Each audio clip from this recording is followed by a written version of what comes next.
everybody, welcome back to the shed. I'm Troy. This is Dave. Hello.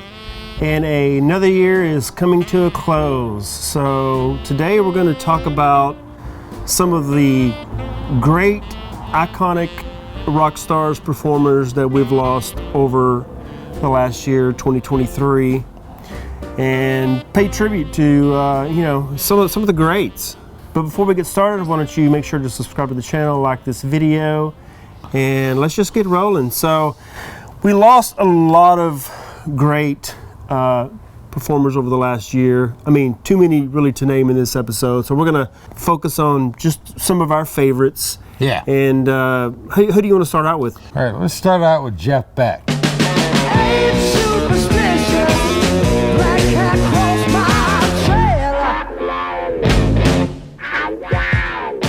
Jeff Beck died this year at age 76 from meningitis. Few guitarists were probably as important as Jeff Beck. I mean, he literally goes back to the mid-60s and with the Yardbirds, and then of course his career with Jeff Beck Group, with Rod Stewart. But he had a full career. I mean, going back to the beginning in the 60s up to his collaborations with Johnny Depp. He was in that band with Johnny Depp, and even with Ozzy. He recently played with Ozzy. Yeah. But he'll be sorely missed. Yeah, I love Jeff Beck. I mean, I saw a concert on YouTube probably 10 years ago or so. I can't remember exactly which one it was, and I was just blown away, man. His technique and just his style is he's one of a kind for sure. Yeah. Another one we lost this year was David Crosby.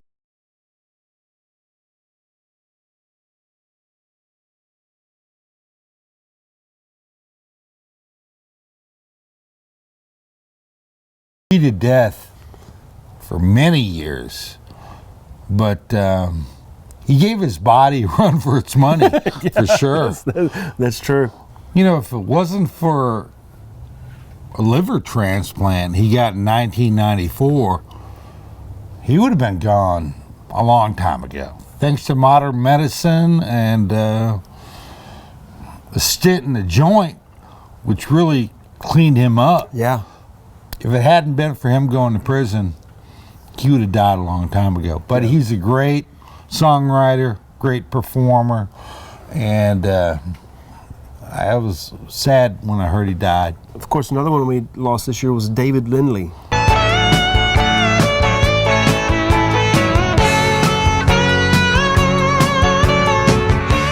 He was a multi-instrumentalist who died this year at age 78. He's probably best known for his stellar slide guitar work that he did on that great Jackson Browne album, Running on Empty. He'd performed with everybody. Linda Ronstadt, Warren Zevon, even Dolly Parton. Yeah. I mean, he could play all these instruments, but he was just an incredible, known for his slide work, especially on Running on Empty.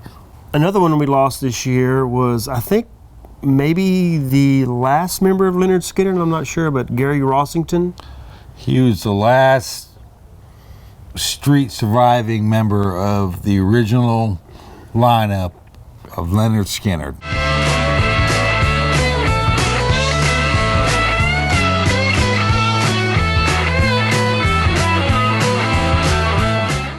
Gary survived the plane crash that took, Ronnie Van Zant, Steve Gaines' lives, and the other members in that entourage. But you talk about a guy who had 9 lives. Yeah, no shit. Because he had some heart scares earlier, and they didn't think he was going to be able to keep going, and he kept going up until like the very end.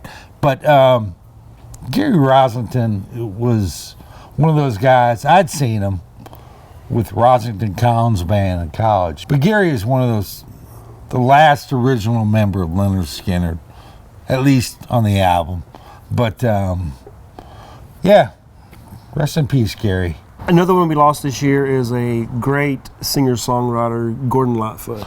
For sure. Sundown, you better take care if I find you've been creeping round my back. Gordon was probably one of the most important and influential singer-songwriters, folk guitarists from Canada. But he's, so important in the folk rock realm of instrumentalists who wrote so many great songs, so many notable songs. And Gordon was, incredible singer and great fingerstyle guitarist. And I was really sad when I heard he died. Another one we lost this year is one of the greatest female pop, rock, rhythm and blues singers of all time, Tina Turner.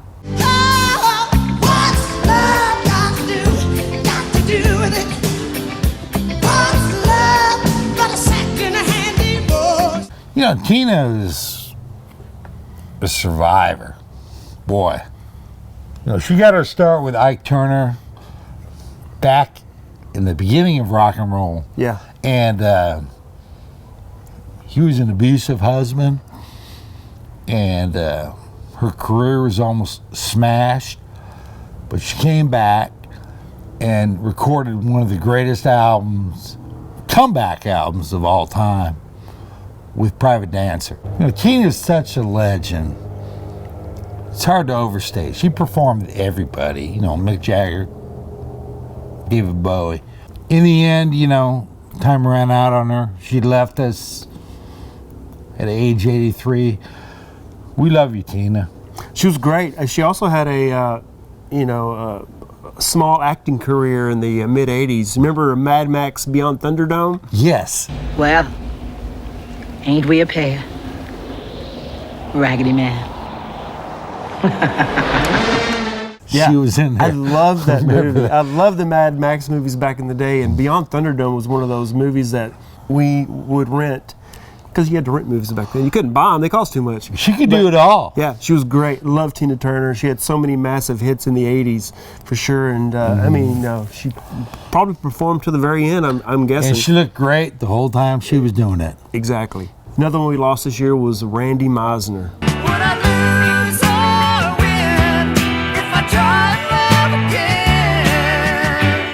Randy was original founding member of Poco and the Eagles. I mean, Poco, kind of predated the Eagles. Randy was the guy that sang those high notes, Beautiful. high register. Oh, yeah. And Take It to the Limit? Is that the song? Take It to the Limit, Oh, man. what a he great wrote that song. song and or co-wrote it. And, he's so, influential as far as the Eagles go, because when he left the Eagles, they had to replace him with Timothy Schmidt, who was in Poco as well, could sing the high register. But he was the guy that was so important in the Eagles' early development, and he co-wrote a lot of songs. And it's sad. There's only really 2 original members left, I think, of the Eagles. Yeah. Another one we lost this year who was very controversial back in the day, and I think we talked about her on one of our recent episodes, is Sinead O'Connor. Yeah. Nothing compares to you. Yeah, that was kind of sad because She wasn't very old. She's just a few years older than me, I think. Yeah. 50. Yeah, she's 56. 56 or Yeah. so. Sinead, saw her peak in 1990 when she did, the Prince song, Nothing Compares to You. She had a tough life, and I think she had a lot of strife, especially, her son dying, committing suicide. And I think it all kind of caught up with her. I don't know if we ever know what the official cause was for her death, but Sinead was so talented, and she really left a legacy that won't be forgotten. Another one we want to talk about is Robbie Robertson. Oh, for sure. All the way to Kokomo,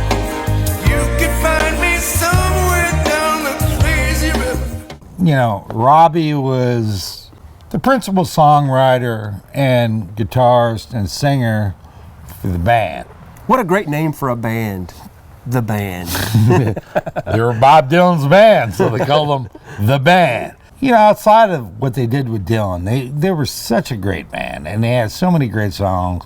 It was really best immortalized in Martin Scorsese's, great movie, The Last Waltz, which had everybody on it. Everyone showed up to play on that album, that movie, and I love Robbie. But even after the band split up, Robbie continued on, and I bought his, first 2 solo albums, and I love those albums.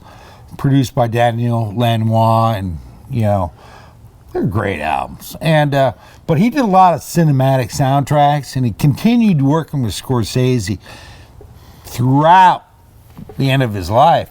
In fact, this movie that's out now, Killers of the Flower Moon, was the music was done by Robbie. Really? I didn't know that. Yeah. He stayed busy up until the end, but love Robbie.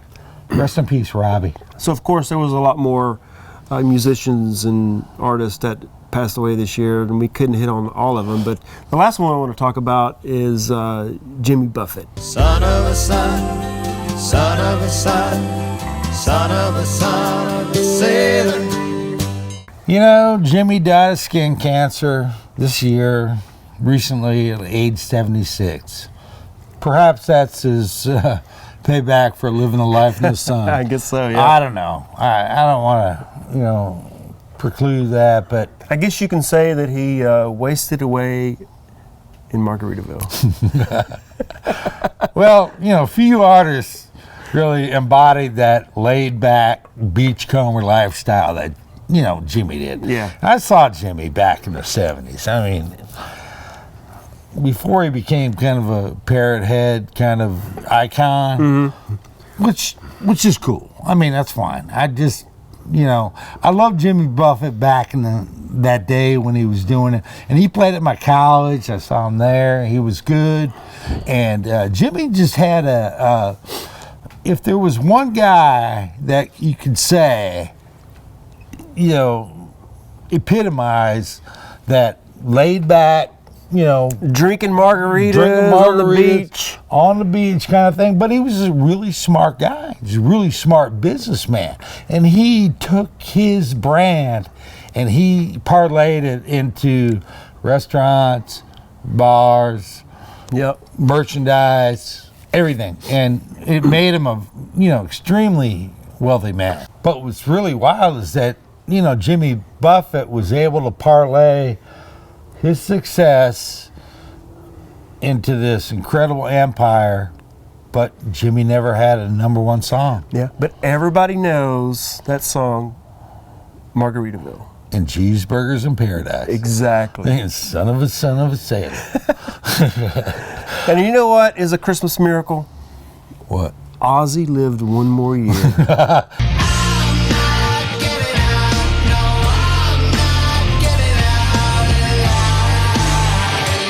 Well, we're filming this early, and hopefully we won't have too many surprises here. Before the end of the year. Hopefully he'll make it one more year. he made it through COVID. He's made it through 2023. And Keith Richards is still rocking. Oh, that's a miracle.